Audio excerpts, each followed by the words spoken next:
எங்கேடேந்திரகுல இரத்த உறவுகளுக்கு முதற்கண் வணக்கம்.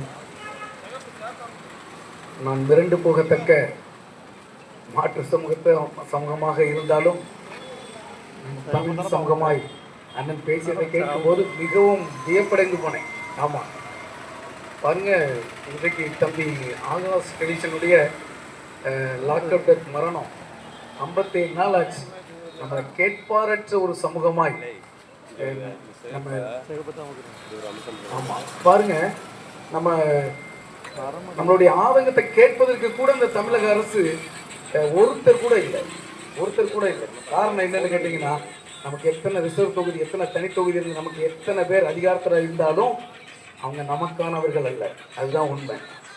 பாருங்க, இன்னைக்கு அண்ணன் வீரநாடு மீடியாவில் இருந்து அண்ணன் என்கிட்ட பேசினாங்க. பேசும்போது எனக்கு நோட்டீஸ் அனுப்புனாங்க. அந்த நோட்டீஸில் போட்டிருந்த பேருக்காரங்க அவ்வளோ பேர் வந்திருந்தாலே திரளான ஒரு பெரிய கூட்டம் இருக்கணும். அப்படிதானே? ஆமாம். ஆனால் இன்னைக்கு யாருமே இல்லை. காரணம் என்னன்னா, எல்லாருமே கைக்கூலிகளாக மாறி போனார்கள். அதுதான் உண்மை. நீங்கள் என்ன வேணாலும் எடுத்துக்கலாம். நான் இன்னும் அதை நிறைய விளக்கமாக ஒரு நாள் நான் அதை பேசணும்னு நினச்சிக்கிட்டு இருக்கேன். நமக்கான சமூக தலைவர்கள் ஒருத்தம் கூட சரி கிடையாது. நீங்கள் என்ன எழுதி கூட வச்சுக்கோங்க. ஆமாம், எப்படி கேட்டிங்கன்னா, நீங்கள் வேணால் பாருங்கள், ஒவ்வொரு சமூக பிரச்சனைகளும் வரும்போது அதில் இருந்து 2 மாதம் 3 மாதம் கழித்து பார்த்தீங்கன்னா ஒவ்வொருத்தவங்களையும் கூட்டணி போயிடுவான். 10 பேரை கூட்டு போய் கொண்டுருவான், 20 பேரை கூட்டிகிட்டு போய் கொண்டுருவான். ஆனால் அதில் இருந்து 2 மாதம் அவனுக்காக தான் நம்ம சமூகத்தில் இருந்து செத்துருப்பான். நான் டேட் வரையும் என்னால் சொல்ல முடியும், எந்தெந்த தலைவர்கள்னு சொல்ல முடியும். எல்லா தலைவர்களும் அப்படிதான் இருக்கான். ஒரு சில குறிப்பிட்ட தலைவர்கள் மிக மிக மிக மிக மோசமா இருக்கிறதுனால தான், ஏன் ஒரு தலைவருக்கு கூட மேல பேசி இதுல எஃப்ஐஆர் போட வைக்க முடியாதா? முடியாது.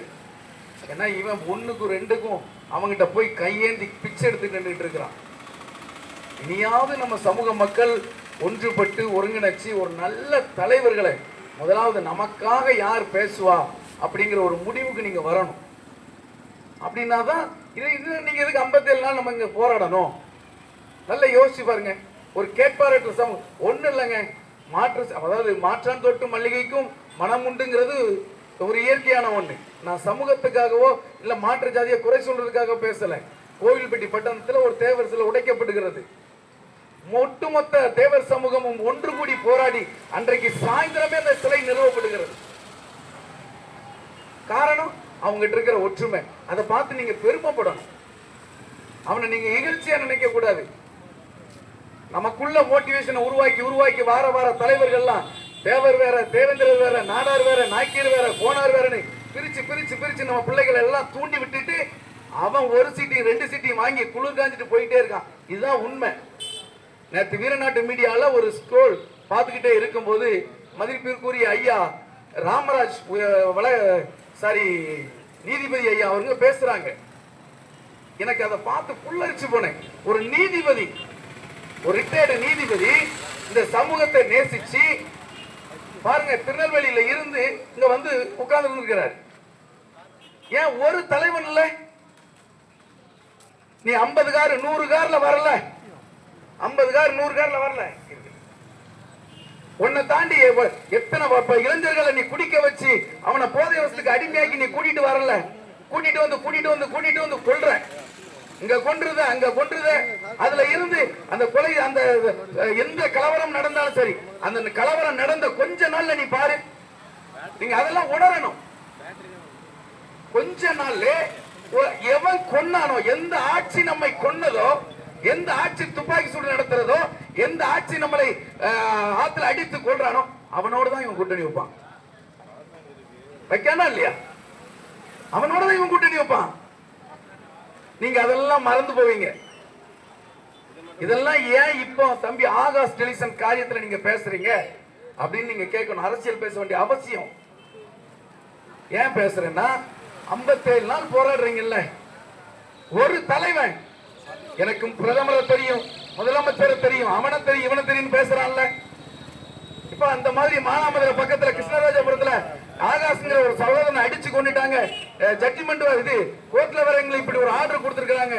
ஒரு எஃப்ஐஆர் போட சொல்லுங்க, ஒரு சிபிஐ விசாரணை நடத்த சொல்லுங்க. சொல்ல முடியுமா முடியாதா? ஏன் சொல்லல?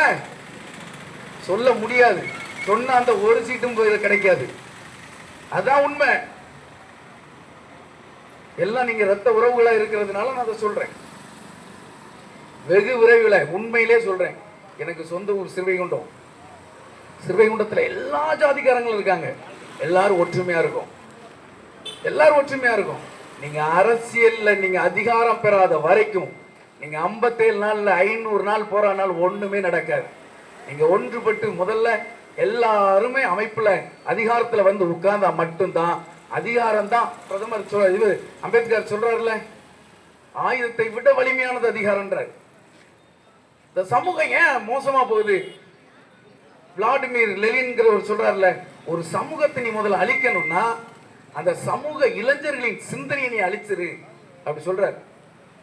இன்னைக்கு நம்ம பிள்ளைகள்லாம் குடித்து குடித்து குடித்து கோஷம் போட்டு என்னைக்கும் தெரிஞ்சுக்கோங்க, நீங்க பிள்ளைகளை சொல்லி வளர்க்கணும்.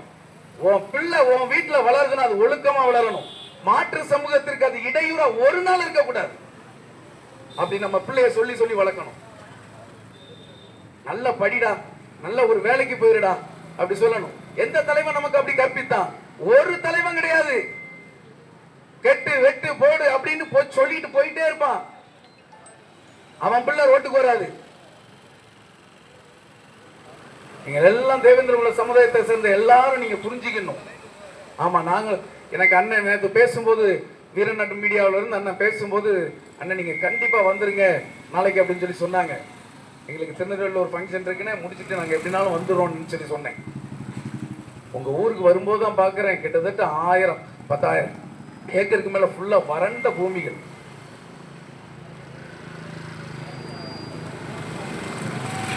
தம்பிக்கு நடந்த படுகொலை உண்மையிலே சகிக்க முடியாத ஒன்று. அதற்கு வெகு விரைவில் நாளைக்கே நமக்கு ஒரு பெரிய மாற்றம் வரும். அண்ணன் சொன்ன மாதிரி, சகோதரர் சொன்ன மாதிரி நாளைக்கே நமக்கு அதுக்கு ஒரு விடுதலை வரும் என்று வாய்ப்புக்கு நன்றி கூறி விடைபெறுகிறேன். நன்றி, வணக்கம்.